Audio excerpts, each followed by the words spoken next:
તો કેન્દ્રીય ગૃહમંત્રી અમિત શાહના પત્ર બાદ અમદાવાદ મહાનગરપાલિકા એક્શનમાં Bopal Guma શેલામાં storm water line નાખવામાં આવશે। વરસાદી પાણીના નિકાલ માટે સ્ટોર્મ વોટર લાઇન નાખવામાં આવશે।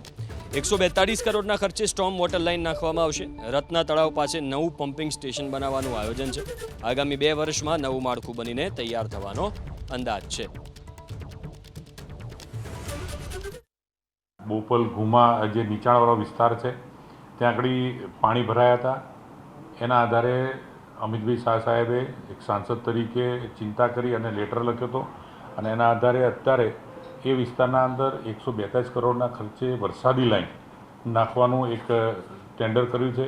જે વરસાદી લાઈનના લીધેથી હવે તળાવના અંદર એનું ઇન્ટરલિંકિંગ કરવામાં આવશે અને તળાવના ઇન્ટરલિંકિંગમાં જે અત્યારે વરસાદી પાણી ભરાય છે એ અગાઉ ના ભરાય એના માટેની એક ડિઝાઇન તૈયાર કરી અને આ કામ મૂકવામાં આવેલું છે।